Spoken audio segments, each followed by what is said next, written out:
Shalom, selamat pagi keluarga besar Happy Sport Family yang terkasih dalam Tuhan Yesus.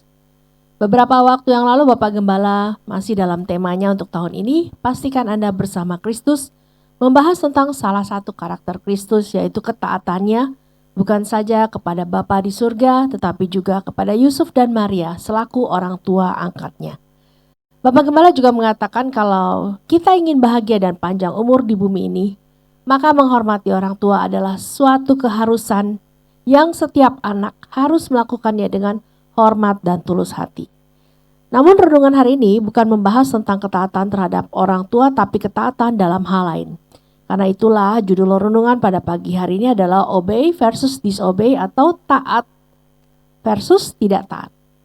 Kita sudah tahu singkatan dari taat itu ya, yaitu tidak ada alasan, titik. Maksudnya di sini adalah taat berarti harus mengerjakan atau melakukan tanpa mempertanyakan alasan, apalagi menyatakan keberatan. Apa yang diperintahkan harus dilaksanakan dengan segera dan dikerjakan sebaik-baiknya dengan sepenuh hati. Itulah ketaatan. Ketaatan itu adalah ketundukan diri dan merendahkan diri terhadap orang yang menjadi atasan kita. Sama seperti dalam dunia sekunder atau dunia pekerjaan, seorang bawahan harus taat kepada atasannya, sementara atasan dari bawahan itu juga harus taat pada orang yang berada di atasnya, dan begitu seterusnya sampai pada layer teratas. Lalu bagaimana dalam dunia bergereja? Yang memegang otoritas tertinggi dalam gereja adalah Bapak dan Ibu Gembala sebagai wakil Kristus. Setelah itu, ada kepala departemen atau kadep, kemudian di bawahnya lagi ada ketua-ketua komisi dan gembala-gembala ibadah, baru kemudian jemaat. Kadangkala saat seorang pemimpin memberikan instruksi atau komando kepada orang-orang yang ada di bawahnya, instruksi itu tidak langsung dapat dikerjakan dengan serempak. Mengapa? Karena ada orang-orang yang sudah memiliki paradigma seperti Kristus, sementara di sisi lain ada orang-orang yang belum memiliki paradigma seperti Kristus. Seperti yang tertulis dalam Ibrani 13 ayat 17 yang seharusnya dimiliki oleh setiap hamba, taatilah pemimpinmu dan tunduklah kepada mereka, sebab mereka berjaga-jaga atas nyawamu sebagai orang-orang yang harus bertanggung jawab atasnya. Dengan jalan itu mereka akan melakukannya dengan gembira, bukan dengan keluh kesah, sebab hal itu tidak akan membawa keuntungan bagimu. Itulah sebabnya bagi orang-orang yang sudah memiliki pandangan atau paradigma Kristus akan dengan segera mematuhi dan melaksanakan apa yang sudah diinstruksikan oleh pemimpinnya dengan taat dan mengerjakan dengan sebaik-baiknya, tulus ikhlas, dan tentu saja karena kasih.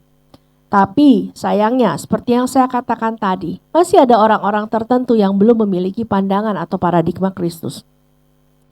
Orang-orang seperti ini memiliki asumsi yang salah, baik kepada pemimpinnya maupun kepada dirinya sendiri. Bagaimana seorang bisa memiliki asumsi yang salah terhadap dirinya sendiri? Dalam ilmu psikologi dikenal dengan istilah Dunning-Kruger effect, cognitive bias, egocentris, dan narsisme yang pada intinya orang-orang yang mempunyai penyakit psikologi ini cenderung menganggap dirinya itu yang paling benar, paling hebat, paling pintar, paling segalanya. Orang-orang seperti ini tidak akan bisa menerima nasihat, apalagi kritikan dari orang lain, karena pikiran mereka yang menganggap diri mereka sendiri yang paling benar, sementara orang lain salah. Mereka juga tidak akan mau mendengar, apalagi menerima pendapat atau solusi dari orang lain. Orang-orang seperti ini sangat berbahaya dalam organisasi dan juga dalam bergereja, karena mereka cenderung tidak taat. Mereka akan selalu mempertanyakan, mengargumentasikan jika seorang pemimpin memberikan perintah, sehingga hal tersebut akan menimbulkan pertengkaran yang melelahkan. Orang-orang seperti ini juga akan mencoba untuk memprovokasi anggota tim lainnya, sehingga akan tercipta kelompok yang disobey atau tidak taat kepada pemimpinnya. Dan jika terus-menerus dibiarkan akan menimbulkan dosa korporat yang sangat berbahaya dalam kehidupan bergereja. Apakah dosa korporat itu? Dosa korporat adalah dosa yang dilakukan dalam skala yang lebih besar. Contoh dosa korporat dapat kita lihat di Yosua 7 ayat 1 sampai 26 tentang bagaimana seorang yang bernama Akan dari suku Yehuda mengambil barang yang dikhususkan untuk Tuhan. Padahal sebelumnya Tuhan sudah berfirman agar siapapun tidak boleh mengambilnya. Akibat dari ulahnya itu, Tuhan membiarkan orang-orang Ai mengalahkan bangsa Israel sehingga membuat bangsa itu menjadi tawar hati. Dosa yang dilakukan oleh seorang Akan tetapi menyebabkan seluruh bangsa Israel menanggungnya. Itulah dosa korporat. Dosa ini sangat berbahaya. Dosa ini terjadi karena ketidaktaatan. Karena itu, bagi para pelayan Tuhan, khususnya yang melayani di mimbar, harus memeriksa hati dan mempersiapkan diri dengan sebaik-baiknya sebelum melayani. Jika kita mempersiapkan diri dan hati kita dengan baik, maka Tuhan akan berkenan akan pelayanan kita. Dan jemaat yang datang akan mendapatkan jamahan Tuhan yang luar biasa.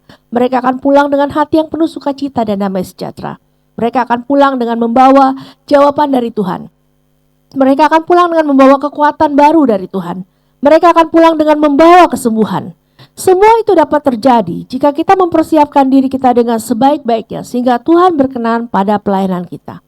Ibadah kita akan menjadi hidup karena lawatan Roh Kudus yang luar biasa melalui pelayanan kita. Jelaslah bagaimana obey atau ketaatan itu memang harus dilakukan oleh setiap pelayan Tuhan.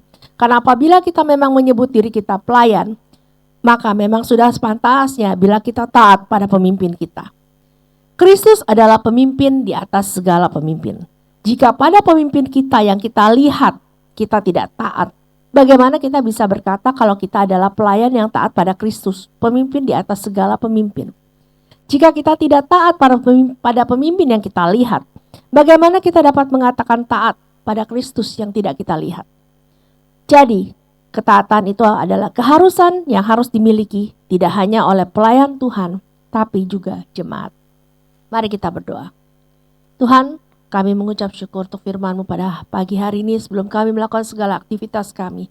Kembali firman-Mu mengingatkan kami untuk taat.